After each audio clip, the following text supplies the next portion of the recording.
Hey guys! Okay, let's get real.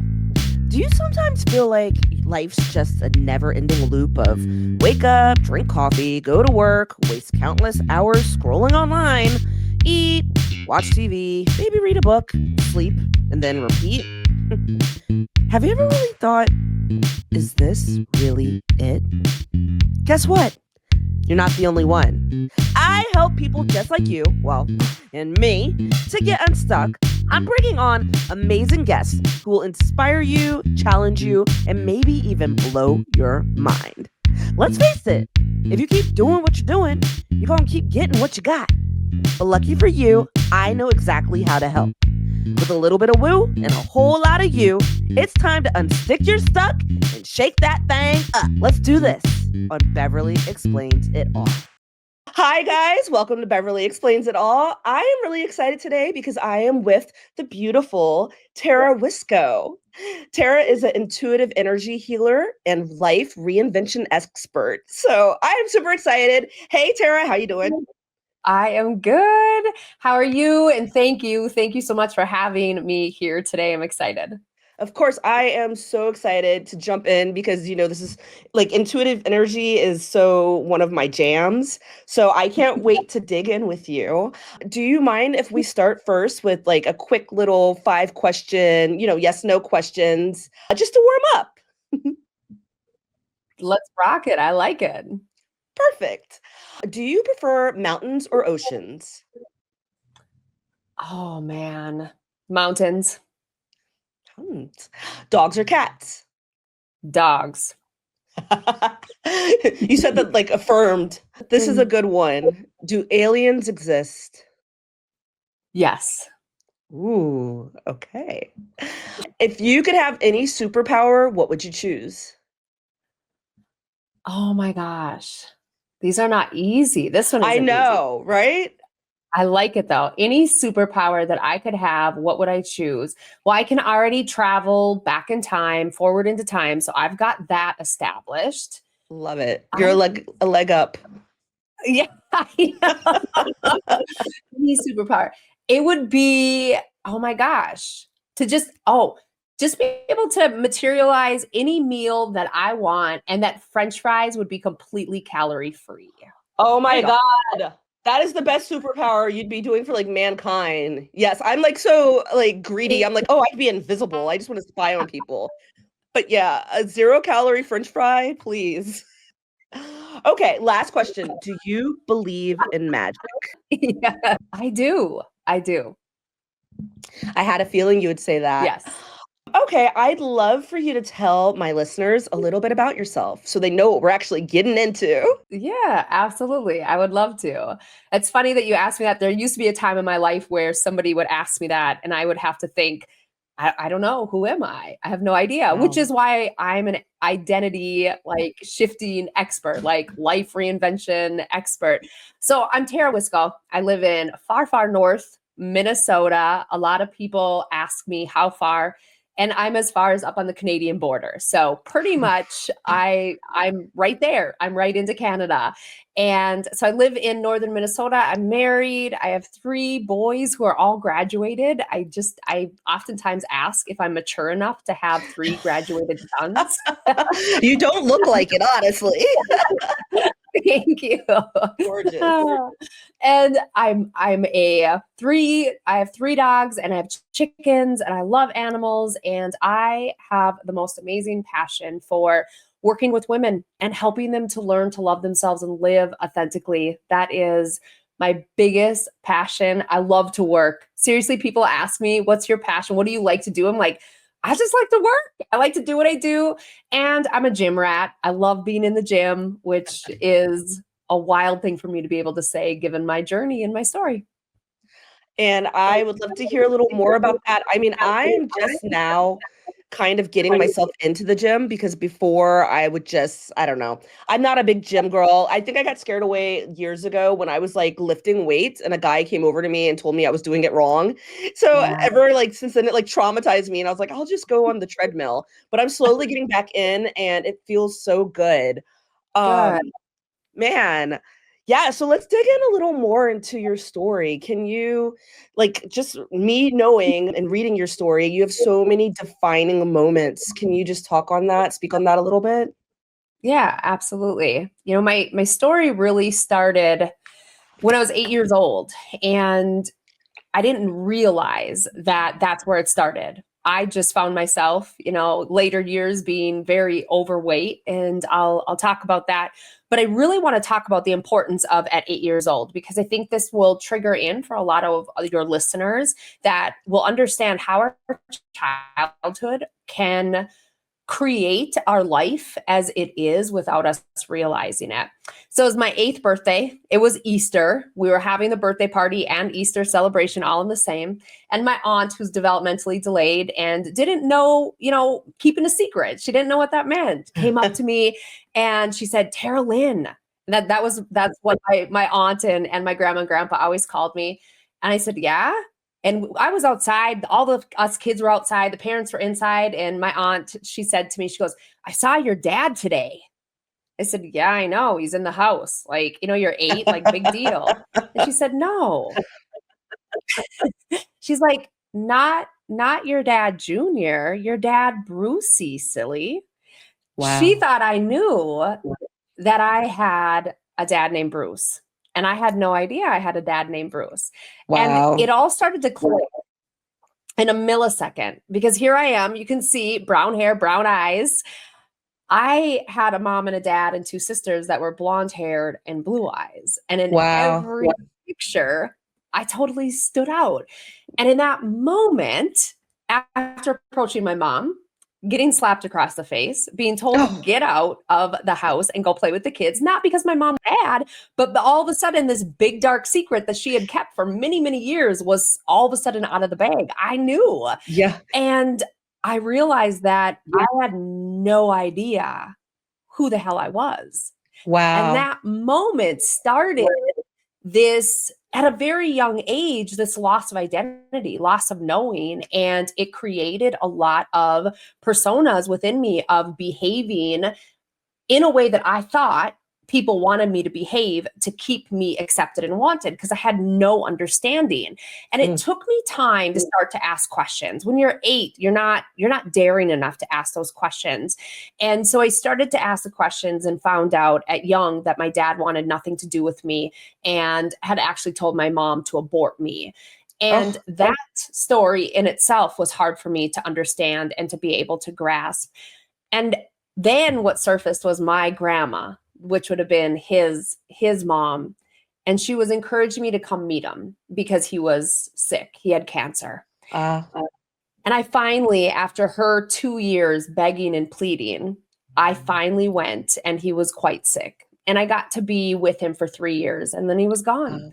And once again, I felt abandoned. I felt like I wasn't good enough, that he didn't want me, all over again. Man. And that was when I was 15 when he passed. And before I knew it, I was 338 pounds. I was overweight. I was deemed morbidly obese and in a constant state of using food as my vice. Food was my comfort zone. Food never disappointed me.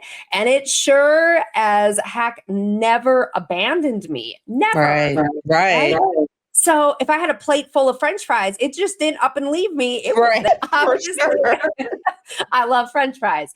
It's so food became my comfort zone. That became my receiving blanket of support that I needed.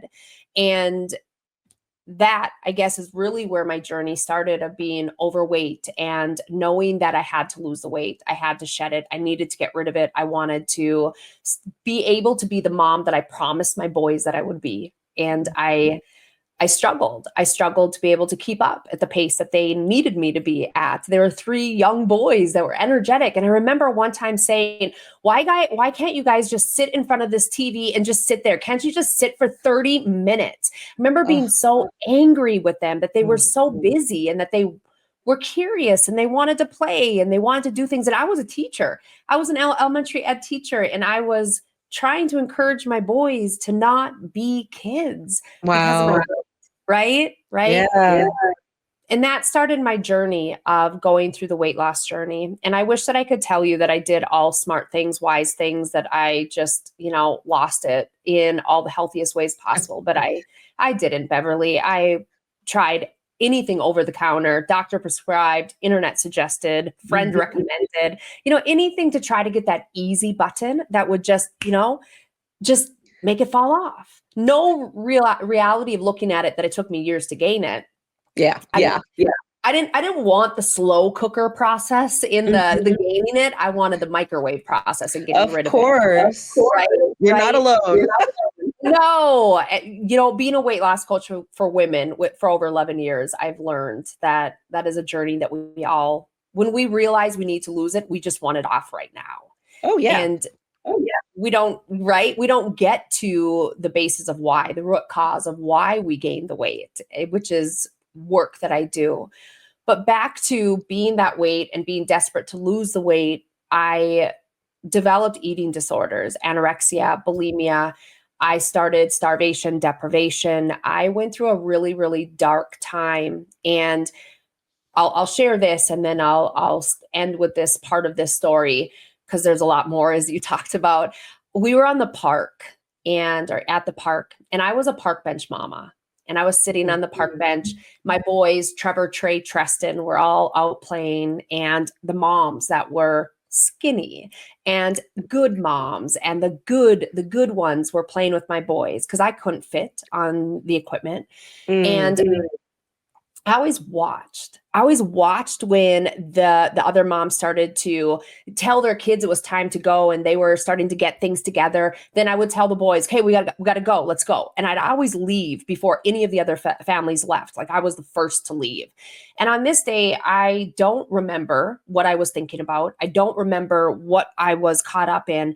All I remember is looking up and seeing 3 dirty faces of 3 little boys wanting me to play their most favorite game ever.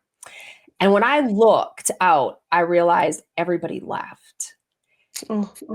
And I got angry with myself that I was that caught up in what I was thinking, that I trusted these other moms to take care of my kids, that I wasn't present in this. So I got mad. And then I was angry that they wanted me to play with them, because I didn't want to play with them. I was too fat to play them in my mind. And I wasn't able to do this. So I angrily said, "Okay, fine. We'll play this game for just a little bit, and then we're going home." And I remember being so mad about it. That was the biggest thing about me, is I was just so angry. And we're playing this game, and it's a terrible name. It's called Suicide Swings. And this is where they're swinging. Yeah, right. I know, it's a terrible name. It's what I grew up being. It was always called, and it'll make sense of why it's called that. It's because, back in the day, it wasn't thought of in that. There wasn't a negative stigmatism around that word, right? There wasn't that. And so it was okay to say that, crazy enough. And so they're swinging. All 3 boys are swinging, and whoever's on the ground is the runner. And they're running between boys, swing. See, so when I remember that game. Yes. Everybody knows it's a northern Minnesotan thing, probably. Every place else has probably a really nice way to call it. I don't remember which one, but yes, I remember that game. That game's scary. You got to run. Yes.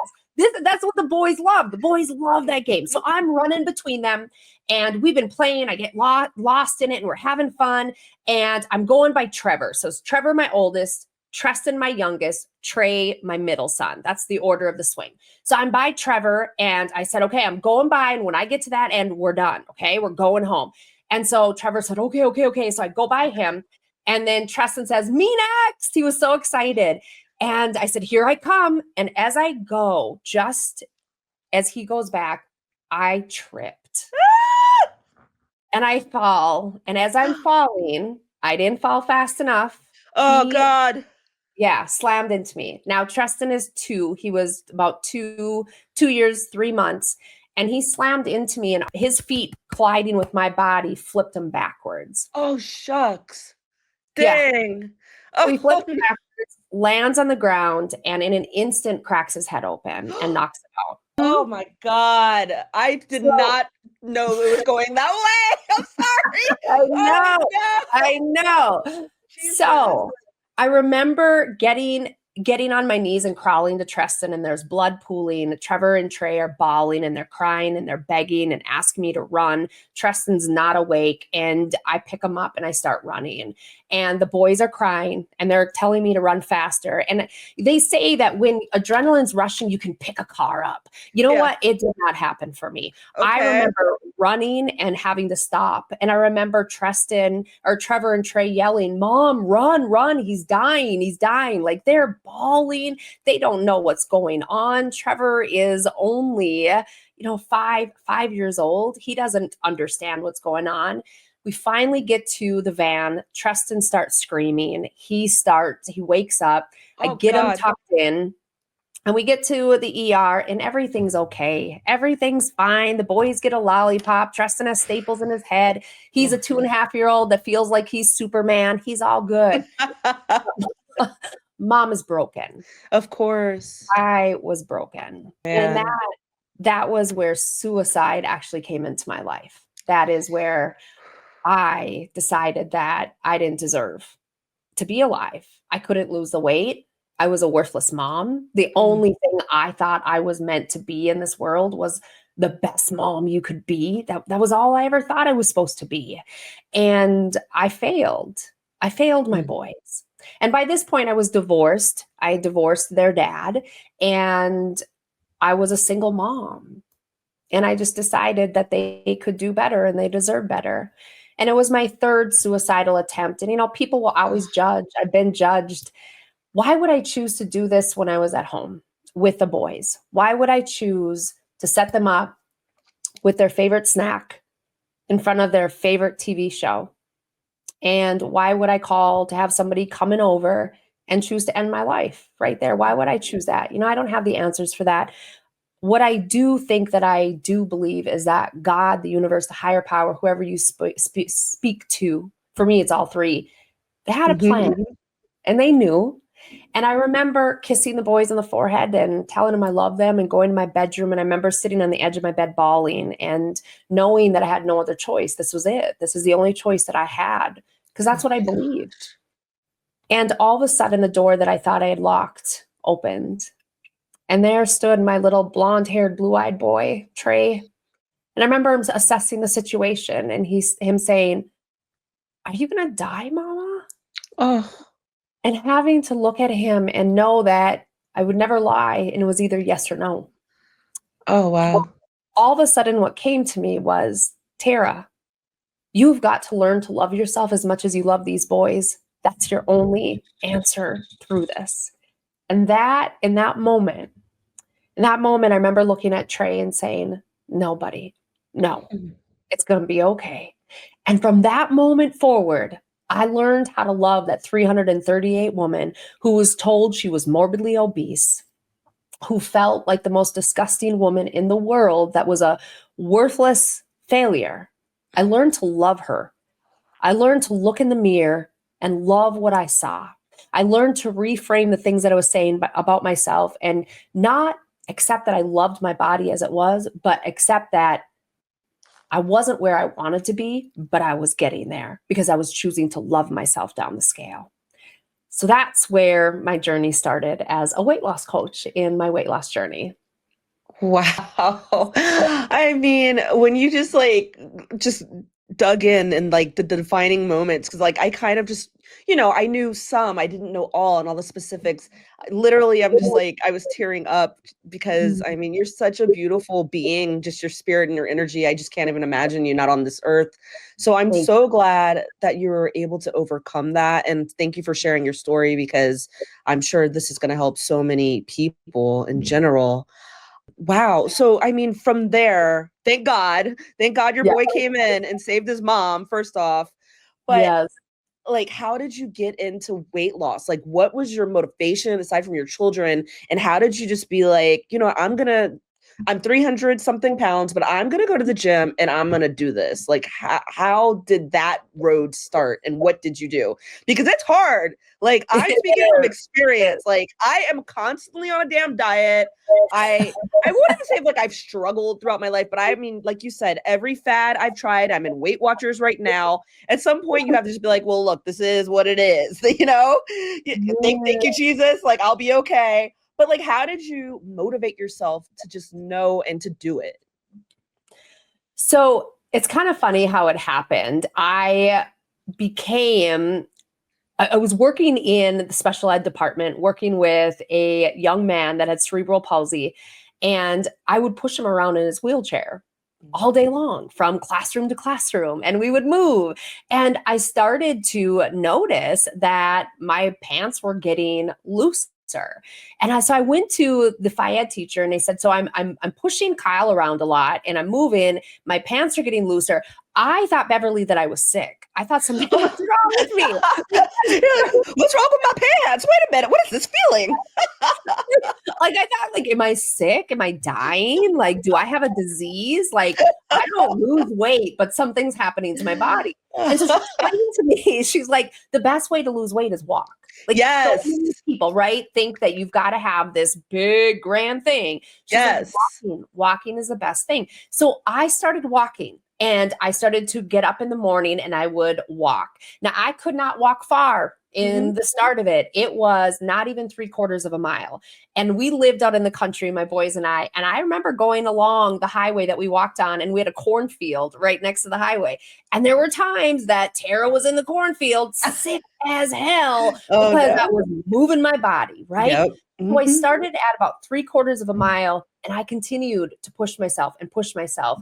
And I got to 10 miles a day. I would get up in the morning. I would walk 2 miles in the morning. I would walk on every single break that I had. I would take 15 minutes at lunch and eat. And then the other 15 minutes, then I would walk. And then I would walk 2 miles at night. Or however many miles I needed to walk to get up to 10 miles. That was my goal of doing that. And so I started by walking. And then I realized, okay, I'm still doing starvation deprivation. I'm still not eating healthy enough. I'm still struggling.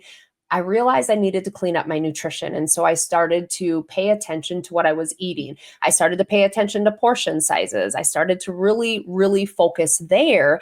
And I wasn't eating healthy, right? I wasn't eating clean. I wasn't eating great. I was just eating less of the garbage. And that was helping me to lose weight. I mean, it was making a difference. People were noticing. I was noticing. I had more energy. All things were feeling good.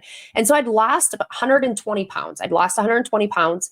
And then I realized, wow, there's like this movement in the world to start getting cleaner with your food. Like, pay attention to the additives, pay attention to the preservatives, pay attention to that. And I started to pay attention.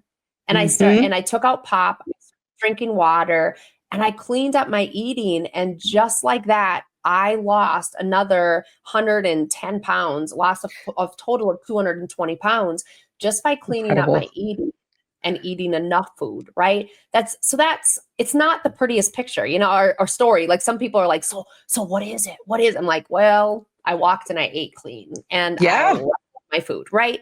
The hardest part is like you said, Beverly, you're like, at some point you just have to accept this is just what it is. I did that for so many years. And I teach women now, that's not the case. It doesn't happen. What the problem truly is what's going on inside. Truth. That's blocking, right? So in addition to all of that I talked about with the walking and the eating and all the water drinking and things like that, was me working on myself, healing myself internally, shifting my mindset, speaking differently. I had no idea that this was a big part of it. I didn't know that this was actually fueling my success to losing the weight. But that was the biggest component of it, was how I saw myself, how I treated myself. I can't agree with that more. It's like, I mean, first off, just looking at what's in things, like you were saying, Weight Watchers has like taught me just a whole new kind of lifestyle. Just really kind of not analyzing your food because it's not hard, but it's like you know what you should and shouldn't be eating. And when you realize all of the junk that is in the stuff you shouldn't be Mhm. eating, it's just like really like obvious in a way. But exactly like what you're saying about just what's inside your head and like the limiting beliefs, which I kind of wanted to get into, like Yeah. just not believing in yourself and thinking you can do it. That's one thing because, you know, I was in a place in life where I was just like, I'm going to always be this weight. It's just not going to change. And then it's Right. like, you know, when you start actually doing the work and you believe in yourself and you change that tune, it just feels so motivating and like the goal is attainable, you know? So I wanted to ask you, I mean, you work with so many people, specifically women, and Mhm. you help them release their limiting beliefs. What are some of the most common ones you see, and how can we just start changing these? Yeah. Most common is weight loss is impossible for me. I don't deserve to be happy. It's not, Mm. and this rocked my world when I started to uncover this with my women. It's not safe to lose weight. There's fear of losing Yeah. weight from past childhood. When we really start to dive into us as women, when we were young girls, there were inappropriate touches, there were inappropriate advances, there Mm. were moments where we felt unsafe because somebody said, "Ooh, you're really pretty. I like Mm. how you look," right? And so that belief starts to come in for us that it's not safe to lose weight. Other Wow. beliefs are it's too hard to lose weight. Or this is another one that rocked my world is it's selfish to want to lose weight. That's Mm. another. Those are the most common ones. What we don't realize is that there are limiting beliefs that are in no relation at all to our body and our weight that get in the way. I'm a failure. I fail at everything that I do. Any those sorts Mm. of things are going to cause you to stop before you even get started. Oh yeah. Oh yeah. I mean, the it's hard part is 100%. The selfish part, I mean, I can at first I was like, "Really?" And then I thought about it because it's like, you know, especially women, we don't take that time for self-care. Right. And, you know, often we don't even think of exercising as self-care. And I'm like, it really is because that's what's going to help us live and have healthy lives, you know? Exactly. Exactly. And if we feel like it's taking away from our family, then we feel guilty. Or, our family, when we change, like when we start to change and we do things differently, our family's not used to that. They're Yeah. used to you being that person that does all that needs to be done, that they can count on. You're always there when they need you. You fold their socks, you take care of their clothes, you do all things. And then all of a sudden you're saying, you know what? I need you to unload the dishwasher tonight because I'm going to be at the gym and do a workout. Whoa. They're like, Oh, wait, what? No, yeah, no, huh? no. Yeah, yeah. I think you forgot something. I don't unload dishwashers. Like, what are Right. we doing here? Right? They're That's not your job. right. Or the other part that goes deeper, and this is where the anger comes, and this is important for everyone to know. Hurting people hurt others. And so Mm. when you start to lose weight and you come home and you're feeling sassy, you're feeling good about yourself, and you walk through the door feeling really good about what you accomplished at the gym, and the clothes are fitting better, you're getting compliments, and you're putting out that aura of really loving how you're feeling. Now, your loved one, your partner, your friends, coworkers, they're not feeling that. And they're not Yeah. quite ready to make the change either. So what happens is you're up here, they're down here, and they're saying, "What do I have to say to get her to come down here?" Mm. Misery loves company. Yes, they don't want you to be up here because Yeah. now they start to fear. They start to fear you're going to tell them that they need to change. They start to fear that you're going to find somebody else. They Mm. start to fear that they're going to lose you as a whole because now they think they're not good enough for you. So they're going to do whatever they can to bring you back down where it was, where things were good. And my women will say that, "Oh, yeah, I've heard that. Remember when things used to be good between us before you started losing weight? Can we go back to that?" you know? Can we be fat friends together? Like, Yeah, come on. we just not strive to be better? Can we just like stay where we're at? Right. Let's be And lazy. it's just their insecurities talking, and they just need to be heard and loved. But it's important that we not give up on ourselves as well. So how do you start to shift these limiting beliefs? Now, as a healer, as an NLP, neuro linguistic programming practitioner, I do timeline therapy to actually physically release and remove these beliefs from your inner being. They no longer exist. What you can do, though, on your own time, if you're wanting to get a shift that you start to see immediately, is you can write this down. You can write this belief down. It's impossible to lose weight. And then I love to cross it out with a red line or a red pen, whatever you want, red utensil, something, and then rewrite it in any color but red, the truth, because every lie has a truth. It's not impossible to lose weight. So I ask my women when they come to me and they say something like, is it 100% true? And for instance, is it 100% true that it's impossible to lose weight? Well, no, it's not 100% true. So what is the truth? Because every lie has a truth. Write down the lie or the truth of what that is. And whatever that might be, it's, weight loss seems difficult, but I am making my way every single day. Or weight loss is possible for me. I can lose weight if I so choose to.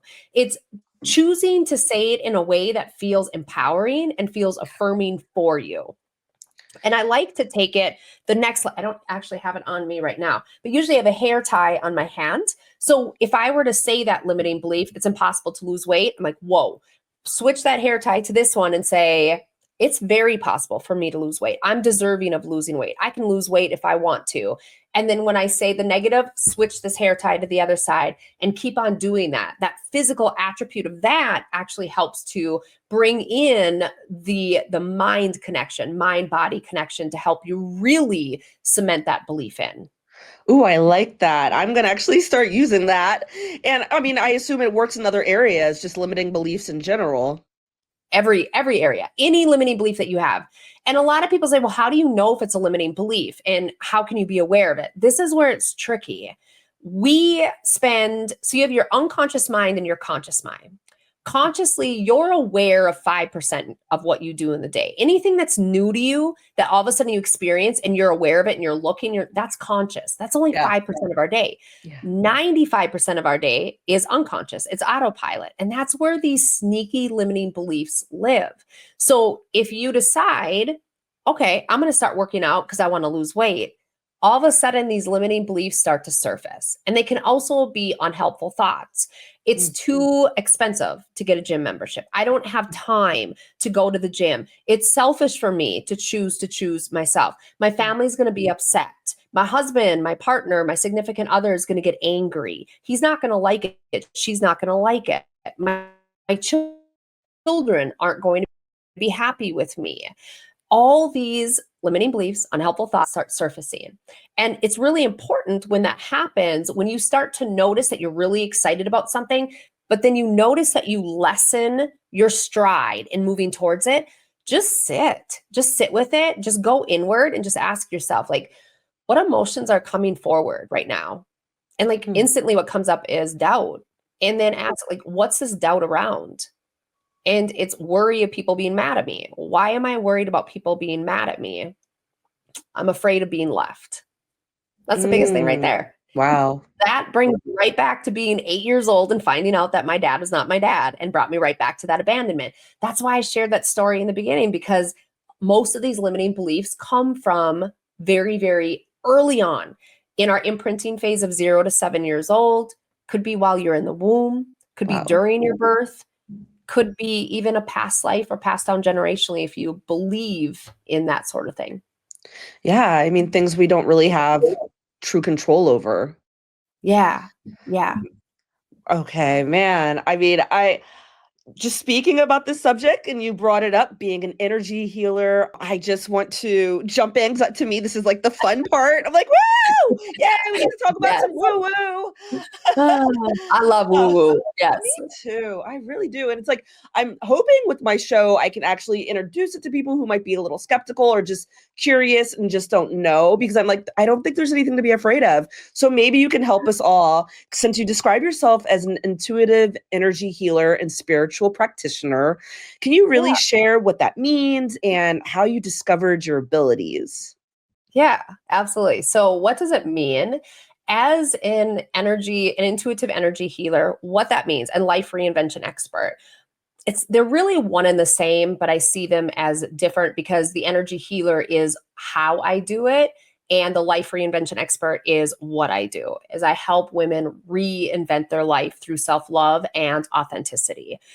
And in the process of what I do is I am guided by guides. My main guide is Barb, and source, divine, God, angels, all that are here to guide and help me. And when women come to me, and for instance, I had the most beautiful, beautiful session, Beverly, right before this call, and Oh, it was wow. like divine timing. Wow. One of my clients reached out and said, I need help. And we hopped on a Zoom call. And she was in the process of coming out of a panic attack. And she said, I'm Mm. done with this. 20 years of a panic attack. I can't do these anymore. They are holding me hostage from living the life I want. So, as an energy healer, what I do is I start dropping in and I ask her if I can connect and if I can set the intention to drop into her and feel where I feel all that energy within her. And like right now, if I allow myself and if you allow me, I can actually drop into you and I can feel where we feel these emotions. And as I drop into it and I just ask for guides, source, energy, all that to start sending, I'm starting to get intuitive messages and guidance and answers and visuals. And she thought that this time of where she started her panic attacks was about 10 years ago. And as Mm. I sat in there, I said, you were 5 years old, you had a brown paper bag, you were sitting on a bench, you were at school, it was your first day in school, and you had a teacher rubbing your back, and she was calming you down, and you were scared. And she said, oh my, Tara, I remember it now. I didn't think they were coming back to get me. Oh, And wow. so we uncovered through me being able to go in and ask divine to intuitively bring to me my guides, her guides, to just give me that clarity around where this started. Then I was able to help her to find where it was in her body, where we could uncover where this energy was. So we uncovered discarnate energy, which is energy that takes it's life energy that used to be alive, that's not ready to pass over. It's usually connected to trauma or addiction. It's not ready to go to the light. And so Mm. it finds living form that it can live its mission out of. And it takes up existence within us. And us empaths are very open to it. So we take it on. Or our own stagnant energy, or imprints, which can be passed down from our family members, or traumas, or psych bonds of cycled trauma that's within us, negative energy, or even foreign energy. These can be within us. And I'm able intuitively to know and to feel and to see and to be able to guide where we can then take it out. We can actually purge it out and remove it out and go through the whole process of it. So that's as the intuitive healing, that's where I'm able to help get clarity around it. There's a difference between intuitive, like they call it psychic or medium. Mhm. Medium is very much in communion with those that have passed. Psychic is much more guides, spirit, angels, bringing the answers pertaining to a life situation. I have both, but I'm more strong in the psychic area with the intuitive healing. Does that answer your question? Yes, I'm like, wow, actually, thank you for explaining the difference between the two, like mediumship and being a psychic, because I kind of always wondered. I actually have a cousin who is a medium, and we've done sessions with her, and she can embody a guide named Hall, actually. And it's like really interesting because like I have friends who are like, well, what is it like? And always skeptical. And they're like, well, is it like ghost? And I'm like, it kind of is in a way because she's like literally embodying that spirit. But I didn't realize because I'm a big fan of Tyler Henry that like psychic is basically you're able to see what's going on now, like here. Now, past, future, all of it. Yeah. Yep. You can see all. And as a medium, you're able to embody like the spirit Yep. to kind of just to talk to people and to let them know what's going on with past loved ones or just intuition of like what they should be doing in their life? Yes, yes. Or some will say, can you bring my loved one to me so that I can get answers around this? Like, you know, Yes. we had a fight right before she passed. Can I get some just clarity? I need closure around this, you know, things like that. Or, you know, my grandma passed and she had this beautiful ring and I can't find it. Can she tell me where it is? Like, and I don't laugh because that's bad. It's just, it's fun, the things that come. And Yeah.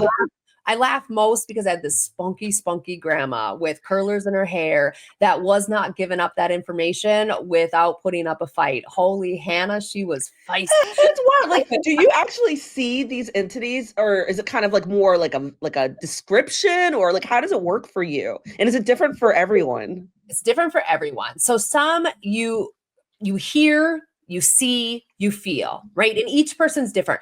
I have it all, but I'm more visual, but then at the same time I hear it. Like I can see it and all of a sudden I hear it. I will talk. Like my voice will change and it's because that guide or that past loved one is saying it in the way that they say it. And it's really odd to me because all of a I sudden I'll love start it. speaking and I'm thinking this is not how I talk. But Right. I can't change that because then I'm altering how it's coming through. So it's really different for everybody. And some people are not mediums and some people are so medium. I have a friend that she sees them like Wow. literally like human beings in a store having conversations with them. And I'm not that medium, but then on Mm-hmm. the other spectrum, she's not very psychic. She's got Uh-huh. it, but she can't intuitively drop in and connect like I can connect with you and I can just uncover. Like I could sit here and I won't do this because this is your podcast, but I could uncover an area of your life that you're struggling and I can start bringing like, okay, this is what's happening. This is what you think. This is why you feel this. Oh, okay. This happened when you were, 6 years old. All of a sudden popped up something when you were 6. That's feeding this area, right? Like she's not able to do it like that. Whereas, Oh my boom, gosh. I got it. Yeah. I'm like, okay, we're totally talking after this is over. Sorry, people listening. 'Cause I'm like, I don't know what happened. It might be popped up. But I want to Right? know. Right? Amazing. It's I just know my listeners are like, okay, ask this, ask this, ask this. So I have like a million questions. So I'm like already in my mind, like you're gonna have to come back on for sure. But can you tell me like how you discovered that you had these abilities? I kind of know a little bit, but please tell my listeners. yes, probably my favorite, most sad, and it's the best day to share it. Today is my sister Trisha. It's her birthday, and Happy Trisha's birthday, gone. Trish. Happy Yeah. birthday, Trish. Happy birthday to my dearest Trisha. She passed away. It'll be 2 years in June, bile duct cancer. When Trisha left, immediately after she left, we were at the hospital there, and I still remember being at the end of that hospital bed, my hand on her leg and just letting her go. And it was after that I started finding pennies. Like, I mean, like minutes after she was gone. And I remember seeing a penny and I've always picked it up and flipped it over, like that's what I've done. Or thank you, thank you, thank you. I'm a money magnet, I was picking it up and doing that. But when I picked it up, I heard in my head, look at the date.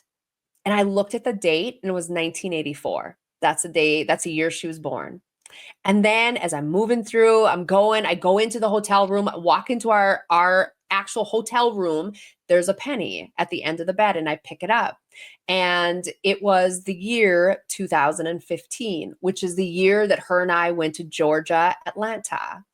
And then I found another penny and right. And that penny was 1987. And that's when we found out that she had a bone disease. And so all these pennies, like when I would find it, it would say, look at the date, look at the date, look at the date. And every single date had a significance to Trisha. And I remember thinking, well, this is like interesting. It's just because she's gone and she's with us and she's telling me that she's with us. I get that. I've always been open to that. My grandma is someone that has always been someone that talks about that. So this isn't new to me. Mm-hmm. And it was July. So Trisha passed June 3rd. It was July 20th. My husband and I were in Stillwater, Minnesota for our wedding anniversary. And we do this every year. We go on a trip. And while we're there, I kept hearing this clear as day sentence, and I knew it was from Trisha. I couldn't see her. I just knew it was her, but it said, I need you to get a gift for mom from me. That's exactly how it was said. I was like, yeah, whatever. Ignored it. And, and all of a sudden, I need you to get a gift for mom from me. Whatever. We were there for 5 days. On the 5th day, finally, I looked at my husband. We left our hotel room and I looked at him and I said, Trent, Trisha wants me to get a gift for mom and she won't leave me alone. Now, my husband is a big skeptic. He's like, oh, okay, whatever. He's thinking, yeah, you just want to get a gift for your mom, but you're going to blame Trisha. Nice. It's like, okay. Yeah.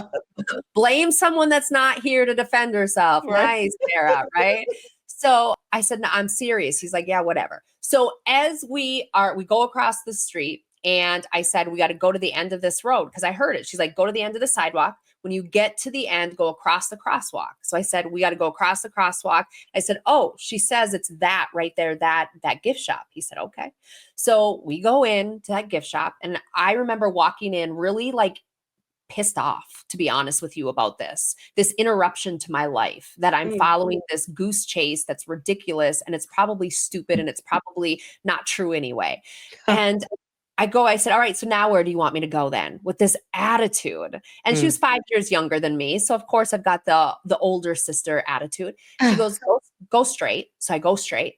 And I said, all right, where now? Because I'm at a dead end. She goes, go right. So I go right. I said, well, now where? And she goes, go right. So I went right. Now I'm on the end of this. And the only way I can go right is right. But I say, so do I go right? She goes, yep, go right. So I go right. And then I'm like, you're bringing me right back to where I came in. She goes, go right. And she goes, it's right there down on the bottom. Wow. On the bottom shelf, there's not anything on the bottom shelf, Beverly, but a coffee cup. And there's 2 things significant to this. Right before Trisha passed, my mom and Trisha had been making coffee cup coasters together to keep Trisha busy while she was going through chemo. And second thing, Trisha's bone disease only allowed her to grow to 4'10". So she was very short. And on this coffee cup, it said, I will always be with you, your short one. That's so wild. Right? And I looked and I gasped. I grabbed it and I immediately walked to the counter. I'm bawling. Yeah. The women at the counter are looking at me. So then, of course, I just I vomit this all over them. Yeah. They're bawling. And my husband is standing back like, oh my God, we have lost it. We have lost it. All these women are here crying and my wife is hearing her dead sister. Like, I'm getting coffee mugs. What is happening? Right? And it was there that I started to really question, how did that happen? And that's what opened me up intuitively. And the final part of it was after that. And this wasn't, I'm very stubborn and it takes me a lot to believe. So that was July. This was in October when I started to hear things very clearly, clear messages. And I heard, go to this store. And it's a spiritual store in a nearby town, an hour away. Yeah, whatever. And I ignored it. And when I was coming back again, I go into the store like a demand, like I had no choice. So I remember going around the corner and I knew like I had to stop. I pulled my Jeep over. I'm like, you have to go in the store. You don't have a choice. And I remember walking in and I pushed the door open. And when I walked in, my entire body was engulfed with like vibration and energy. I felt everything. And I started picking up crystals and I was looking like crystals like this. I was looking at these white containers and they had specific things on them. And I remember putting them in my right hand, which this is where your right hand is your all seeing, all healing hand. So this is the hand that I use to feel like if I'm going over you, like I'm imagining your body, this is where your 7 chakras are. That goes from your crown down to your root, right? Everybody has it in their right hand, always. So as I was setting them in my right hand, and now as I do this, I feel the vibration, like everything's vibrating, everything. Oh, wow. And this woman came up to me and she goes, do you need any help? And I said, yes. Why is my hand vibrating? What is in this rock? And so I'm just picking rocks out. I'm just picking rocks and I'm putting them like, this is vibrating. This is like, I'm like, what is happening? She's like, okay. Amazing. Like, yes, that moment, that's where I fully opened and I started to see, hear, feel get messages. And so I sat with it and I said, what am I supposed to do with this? And all of a sudden, I went into a meditation. I've never been able to meditate. I went into a meditation where I was leaned over. I think I was drooling. I was fully in it. I met my higher self, and she said to me, I have been waiting for you. Wow. You have been preparing yourself for this journey. This is who you were created to be. You have always been a healer, but you weren't ready to encompass it. But now you are. And now that you're here, I can go to your next leg of your journey and you can follow. It was the most incredible experience I've ever had in my life to get a message so clear. And I remember asking her, what do? I don't know how to do this. And she said, you know everything that you need to know. It's within you. All you have to do is go in, listen, and you'll be guided. This is wild. So I got my friend on and I said, can we just play house? Can you practice this with me? And she's like, sure, this is weird, but whatever. And so I sat with it. And I'd gotten a card deck, Into the Lonely Woods, my favorite card deck ever. And I pulled out, all of a sudden I heard 3 cards. I pulled out 3 cards and I laid them out. And these things started coming to me, things that I didn't know about her, things I shouldn't have known, things that were about her past. I said, this is your 9th lifetime. And all these things started coming. She's bawling. She's like, Tara, I know you're my best friend, but I've never told you this because I'm so ashamed and embarrassed about this. And I was crying because I'm like, I shouldn't know this. Why do I know this? And what the hell am I supposed to do with this now? Like, wow. Yeah. that. So yeah, there you go. Like, I know. This is working. Like, wait a minute. This is real.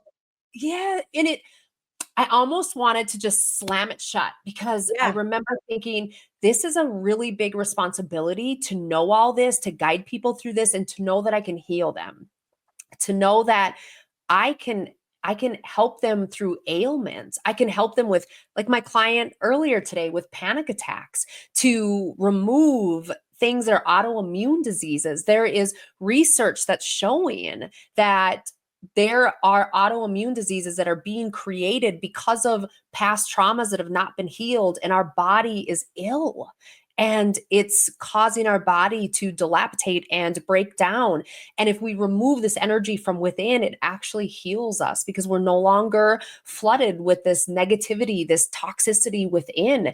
And it's shifting how we think. If you go to Dr. Joe Dispenza, his books are incredible, talking about how you shift your mind. You can heal yourself with your mind. But if you think beliefs and believe beliefs of, I'm not good enough, I'm not worthy of being loved, I always fail, I don't deserve to be successful, I'm not wanted, I'll always be abandoned.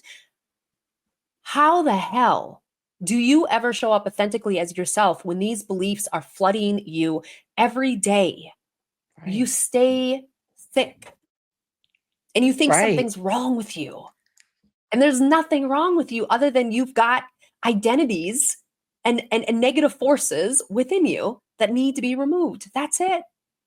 It's wild. So I wanted to shut the door on it because I'm like, I don't want this big responsibility. Like, I did not want to be a doctor because if I had a scalpel and I cut, that patient's going to die if they needed me to save their life because I'm not doing it. And now you're telling me that I can do this? Like, what are you? It was wild. And it's like, how scary. How did you come to accept it? Because it's like, do I have a choice? Like, wait a minute. That is like, I remember sitting and saying, I don't want this. I don't want to do this. And I remember clearly hearing, I know that you think you don't want this, but this is what you've been called to do. And if you allow it, you will be able to naturally embody it.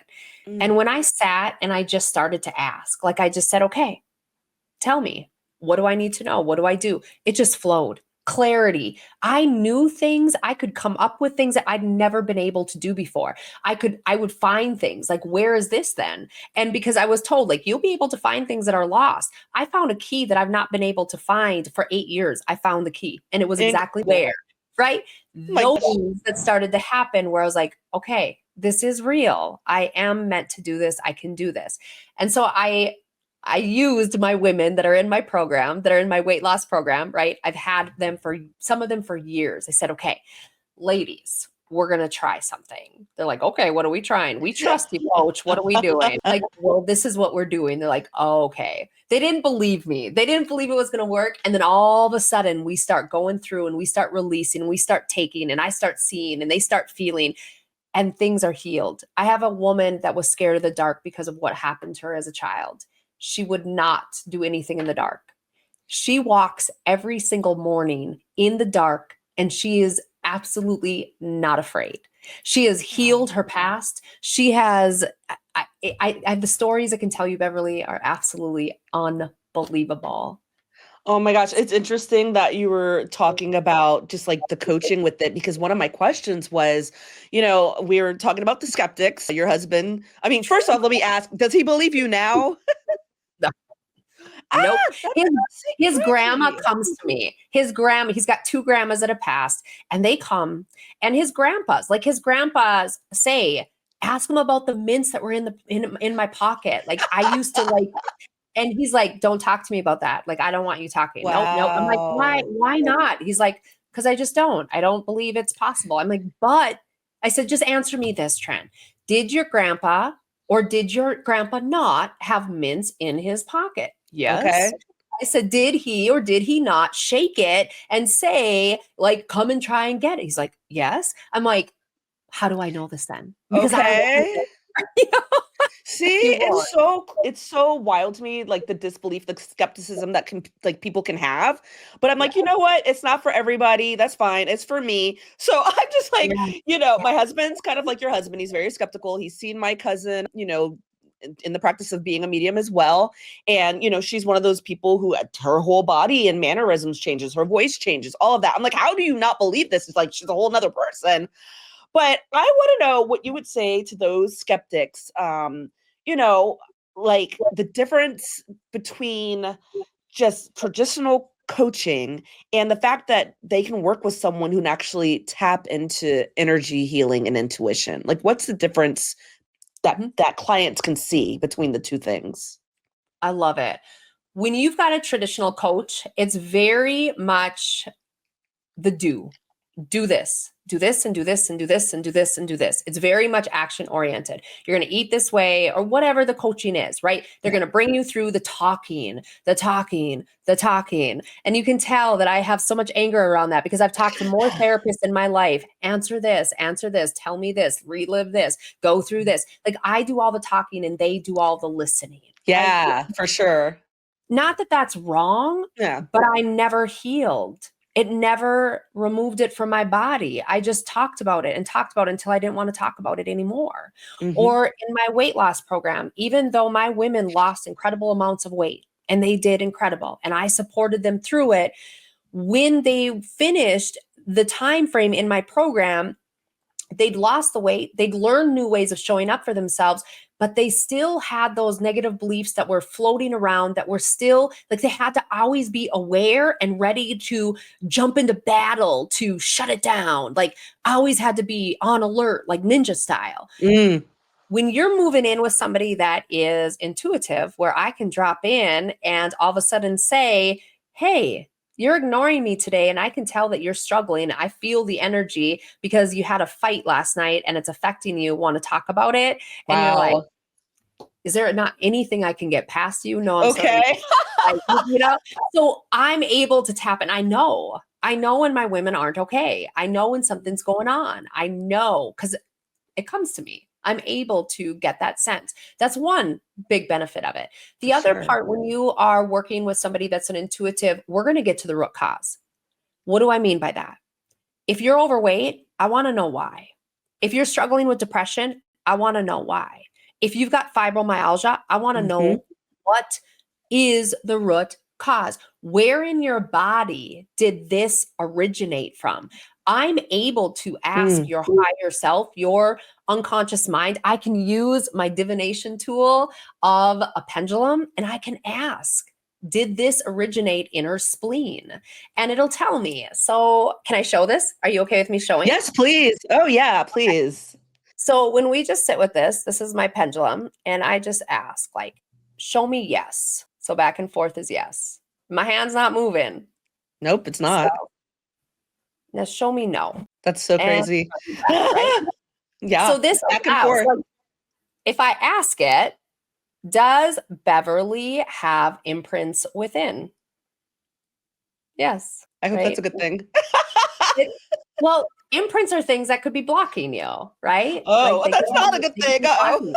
But then we could ask it, does she have imprints within her spiritual body? No. So that tells Okay. me they're in your programming, right?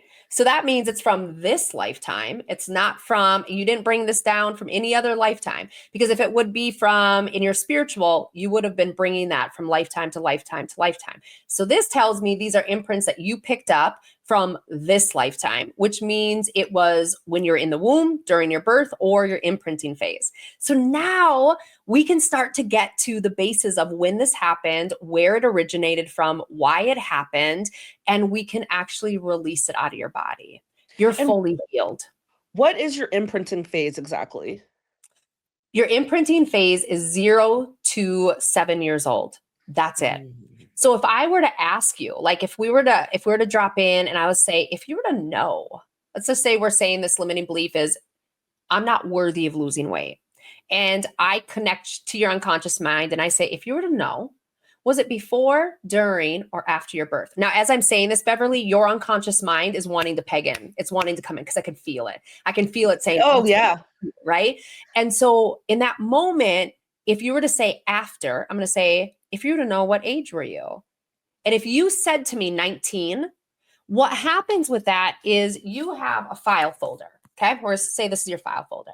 Mm-hmm. And you decided at whatever point for this belief to be true for you. This file folder now has a tag that says, I'm not worthy of losing weight. Whatever it is, right? It's tagged. Now you add to it. So let's say this started when you were 2 years old and something happened when you were 3 and then 4 and then 5 and then 6 and then 7 and then, 68. You've got this file folder plumb full of proof that it's true for you that you can't lose weight.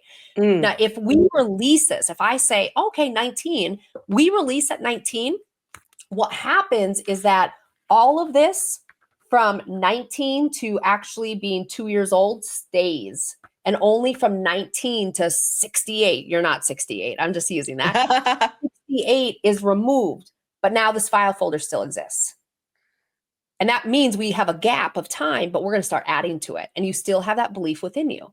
So we have to get to the root cause. When did you decide for this belief to be true for you?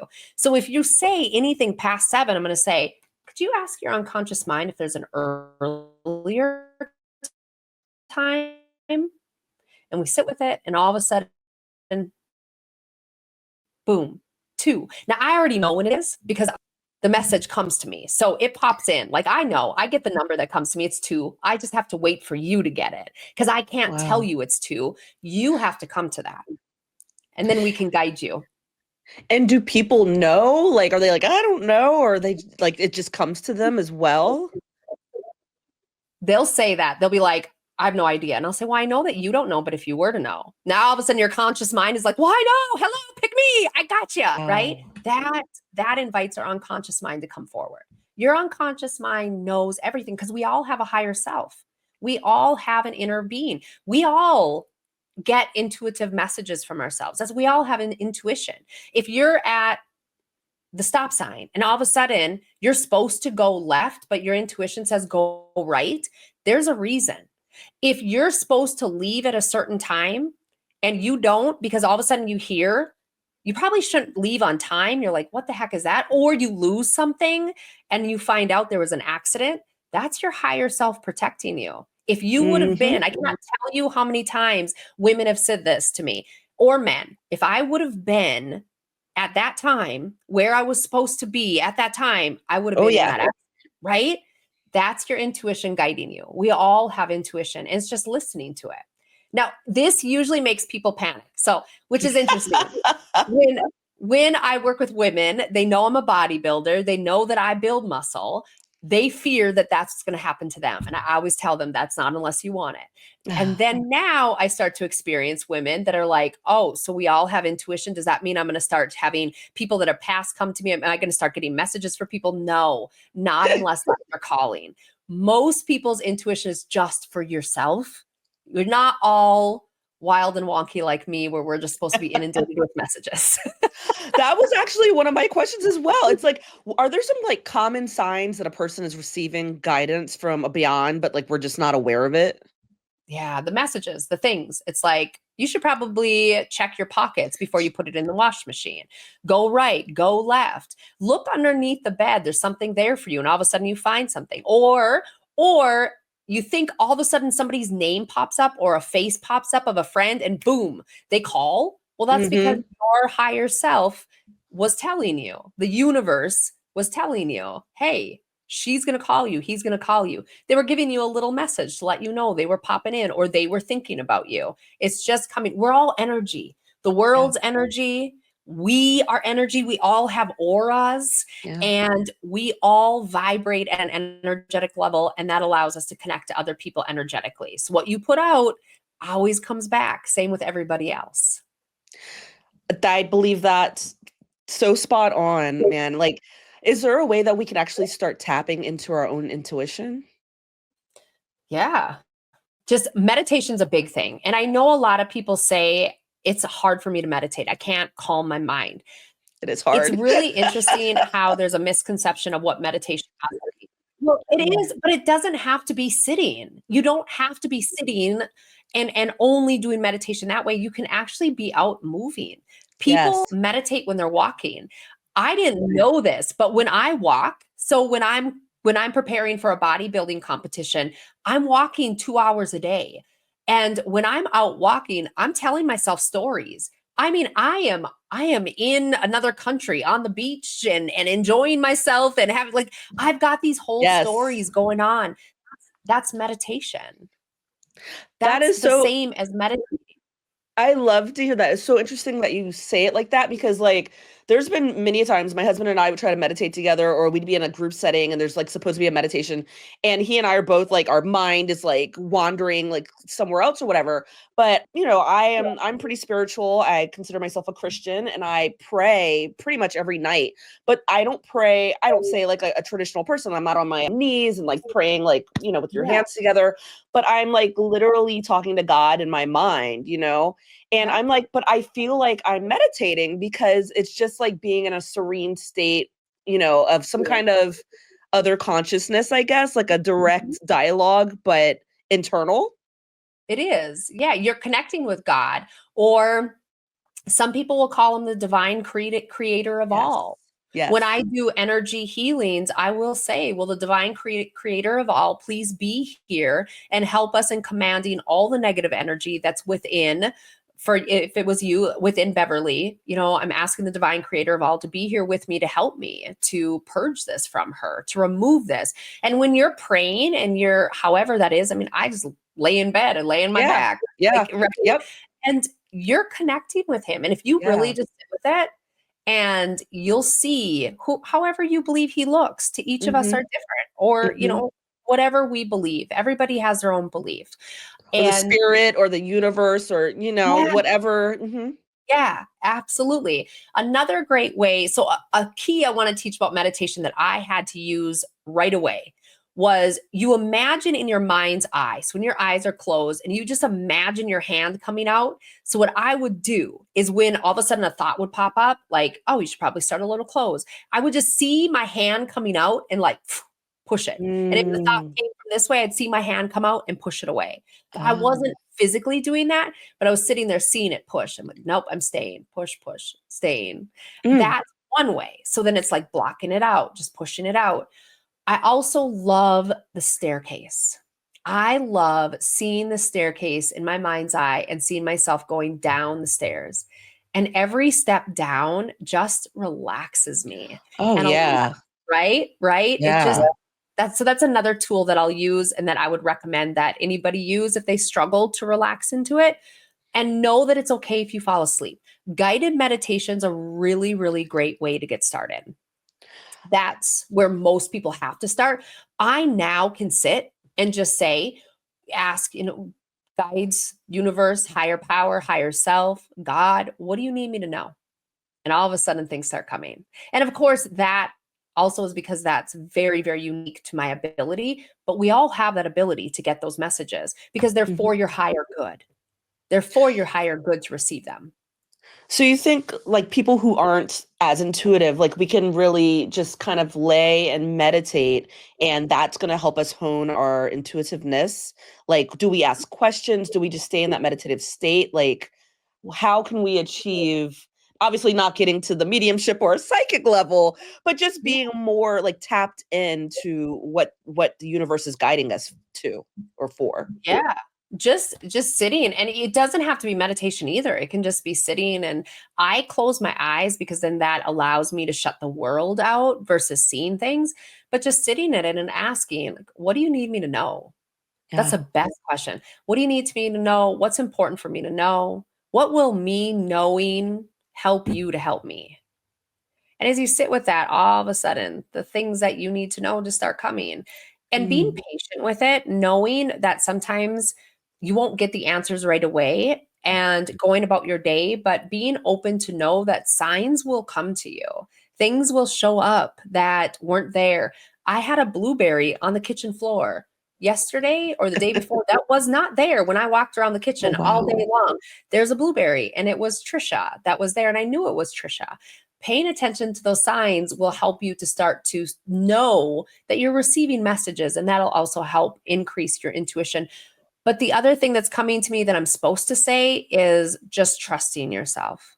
That's what I'm being guided to Mm. say, is that we, as especially women, we don't trust that we know enough and that we have the answers. And that what's coming to me now is that we're always looking to others. We're always looking, going to others. I see us women like going to others and asking, like, is this what I should do? Do you think this is a good idea? Is this the right move? Yeah.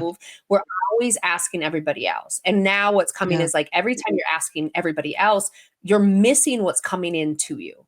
You're missing that. So that's the other biggest key to growing your own intuition, is internal validation. Rather than Mm. always looking externally for the answers, start going within and trusting yourself to have the answers. Oh my God, that's so huge. Just really trusting your instincts and just trusting yourself, and Absolutely. being able to tap into that and know that, you are right. You have the answers. Gosh. Well, you hinted at this earlier, and God, I feel like I'm keeping you forever. So I just have a couple more questions because I I love love talking about this. It's it. just so great. It's just so enlightening. Tara, can you share any experiences where your intuitiveness has just helped a client with the real breakthrough? Absolutely. So, in that intuitiveness, that way of a breakthrough that I've helped clients, there's so many that are coming forward. So, I'm trying to decide which one would be the most impactful. I think of my client that struggled with the fear of judgment, and it Mm. caused her to really not go after what she wanted to go after. What was the biggest, like, she wanted things in life, but she wouldn't go after it because she feared being judged. And so intuitively, I sat down, I did actually a card reading and started to guide from there. That's where I felt was the easiest, is getting the cards to get the answers to pull in and allow me to pull myself into her and connect together.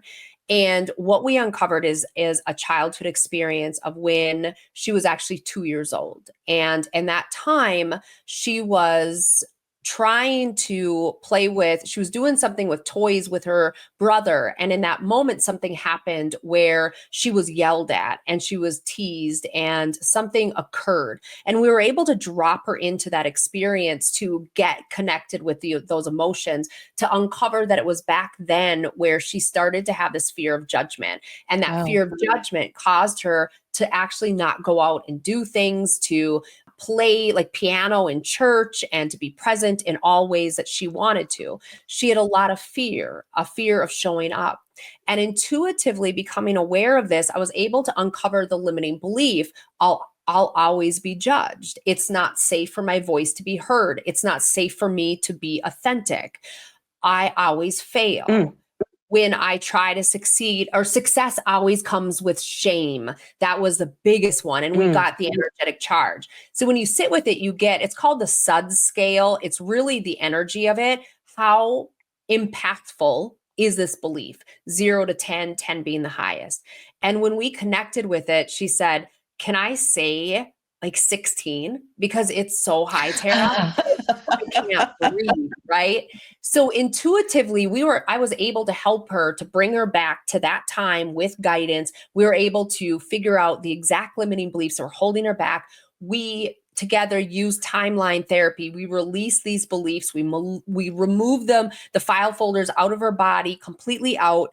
And this was on a Wednesday night. Sunday, the very next Sunday, she was in church. She was playing. She made a mistake on the piano while she was playing.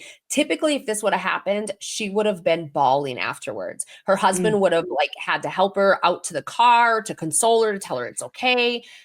And her husband comes scrambling up to her and said, oh my gosh, you did really good. You did really good. Like, nobody noticed that mistake. And she goes, what mistake? I didn't make a mistake. And if I didn't, anybody has anything to say, big deal. She said, I couldn't believe it, Tara. Like, I don't care. Right. So that was a big thing. And now the release, she is taken up running. She is taken up going into one act plays. She is doing all of these amazing things now that she wasn't doing before. It's just unlocking it, literally unlocking the magic of yourself. Yes. Oh, I love that. That is unlocking the magic of yourself. So true. And you're the person to do it. Okay. I have one last question for you, because I don't want to keep you here all day long, because I totally could. But this is like the main reason why I do my show, for people out there who are just feeling stuck, like we're just in Groundhog's Day, feeling overwhelmed. If someone listening right now just feels like they're going through the motions, what's the first thing they should do today to start changing, shifting, or shaking up their life? The very first thing that comes to me is to know your why. If you're stuck where you're at in life, you're not going where you want, you're disconnected from yourself, and you're living for everybody else's why, everybody else's reasoning. You're showing up intentionally, and this was a hard pill for me to swallow, intentionally choosing to be someone that's going to make other people happy for the sake of making sure you're liked. And the very first shift that I think is the most important shift to make is to start looking in the mirror and connecting with yourself and reminding yourself that the most important person that needs to like you is yourself. And then asking yourself, why? Why is it important for me to get out of where I am right now? And one thing that I use with my clients always is called the 7 levels deep. And you ask yourself very first, I don't want to be stuck in life anymore. Like, that's just, if that's what it is, I don't want to be stuck. Then you ask yourself, why is it important for you to not be stuck in life anymore? And your very next thing is, it's important for me not to be stuck in life because I'm miserable. Why is it important for you to not be miserable? If I'm not miserable, then I'm not living my best life. Well, why is it important for you to be living your best life? Well, it's important for me to be living my best life because if I'm doing that, then I'm happy and I'm waking up and living a purpose. Well, why is it important for you to be happy and living a purpose? Because if I'm living my purpose every single day, I'm making a difference in this world. Why is it important for you to be making a difference in this world? Because if I'm making a difference in this world, then I can say that when my expiration date is here and God chooses to say it's time to go, I can confidently say I'm ready because I've lived the life that I wanted to live. And when we get to that point that it's bringing so much emotion, that's when we start to choose ourselves and we start to become unstuck because we start to see things from our perspective of desire and want rather than being clouded by what everybody else wants from us. And all of a sudden the no's become no's and the yeses become yeses, and our dreams and our desires start to have a priority in our life, whereas before they didn't. Oh my God, that is so beautiful. It's so true. It's like, I feel like a lot of us are just really programmed to be people pleasers, and we're constantly like putting ourselves last. And we're just like, we just want to placate everyone, even if we're unhappy. So, just like those questions that you gave us, it's really important, I believe, because I'm like, oh God, I'm going to start asking those questions. And I'm slowly learning and really keeping this in my mind that, if it's not a hell yes, that means it's a hell no. Yeah. And it's like, it's a hard pill to swallow when you're like a person who people pleases. And yeah, you want to be liked, and you just not even wanting to be liked, but you just want everything to maintain the same, or you don't want to disrupt. But it's like, to be unstuck or to live your best life, sometimes you do need to disrupt, and sometimes things do need to change. So I love those questions that you gave, all of us, just to ask ourselves to really, believe in ourselves and to get there.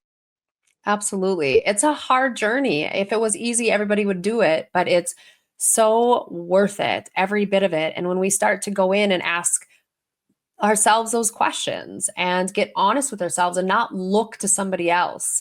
Yeah. We always look to somebody else for the answers that are within us. But when we start doing that, we really start to connect with ourselves and having mirror work. Like when you can stand in front of the mirror and ask yourself those questions and look at yourself in the mirror and start connecting with yourself, like you start to realize there's a woman within you. So many of us women walk around like we're just like, I don't know, an outer shell with nothing Yeah. within, right? And Hmm. we start to look at ourselves in the mirror and hear our voices and see that we are the ones saying it. We really start to connect inward and build that connection and that trust. And we see ourselves in an entirely different way than we've ever done before. I'm laughing because I remember, I don't know, I think you were the one who told me the term, like, oh, some of us see ourselves as just like this meat sack walking around. I don't know. I heard that the other day, and I was like, oh my God, it's true. It's like, I'm here. I'm this thing. I'm this meat sack. But it's like, no, there's a whole spirit and person and life inside that you have to connect with, because, like you said, when our expiration date comes, you want to be able to say, I've lived with purpose. My life was a life well lived. Yeah. I think that's so important. Yeah. Meat sack. I love that. I've not heard that, but that is so true. Some of us are just existing as meat sacks. Right? When I heard that, I was like, I'm gonna keep that one. Oh my God. You are freaking fantastic. Honestly, I feel the energy. I feel the magic. Like, I just feel that I feel a bond with you. So I thank you a million times for being on the show. Yeah, thank you. Thank you for having me. Like this has been amazing. I love this time. I love your questions. I love your energy and the connection with you. Seriously, I don't care how long it's been. It feels like it's only been God. 20 minutes and we could just For keep going real. all afternoon. Seriously, I was like, I'm gonna have to come ask you back, because I know my listeners are gonna be dying for this. And I mean, they're probably gonna be dying to work with you. I know I am. Can you Thank please tell us all the ways that, people can find you, your website, your Insta, your coaching, all the good things? Please tell us all. Yes, absolutely. So I'm going to be honest, as I am stepping into my calling, I am allowing myself to become. I shared with you before, I always put the carriage before the horse. So I was out like just throwing shit at the wall and seeing Yeah. what's right.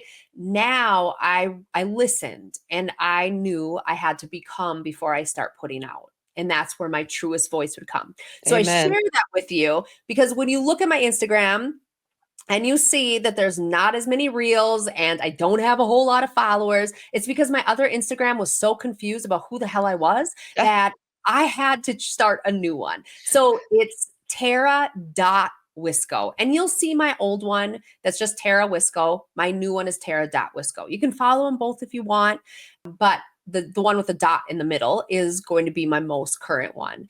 And that's Instagram. And on Facebook, it's just Tara Wiskow. You'll see me. I have the same picture on both Instagram and Facebook just to make sure that it's easily connected. So if you just search for my name on Facebook, I'll be there. I do have a private Facebook group, and that I can provide you with a link, Beverly, so it's easier to find it. In my Thank you. Facebook group, Yes, this is a private, safe place for my women to be part of that want to come and get free card readings, that get daily affirmations, support, random like live videos of me just talking and dropping in and giving love and support and all things healing.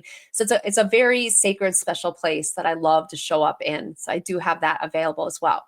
If you want to check out my website, it's tara-wiskow.com. Currently, it's still in the weight loss. It's all about me. It's my personality. That's the thing. When we come down here, no matter how many lifetimes you're in, you always keep the same personality. That, right? Crazy. Yeah. So my crazy personality on the website is who I am. So you'll get a really good vibe of who I am. I'm in the process of building out my new healer website. And as soon as that's ready, then I'll swap it out. But that's there. That'll bring you into my different programs that I do still have available around weight loss.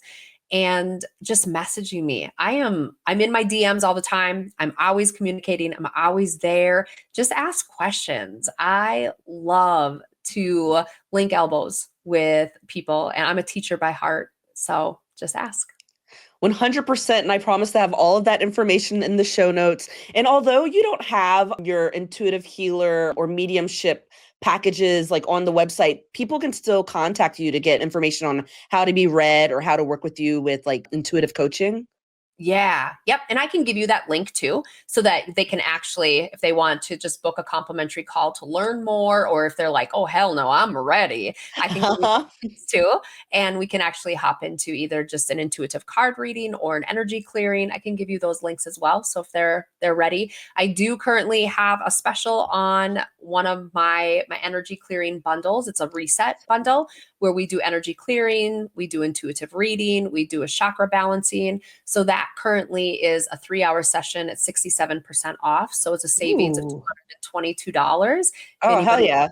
Yeah. So I can give you that link too. I'm doing that in honor of my sister, Trisha, just because, she said, put it out there, give it as that, and let's rock and roll with it. So that's what I'm doing.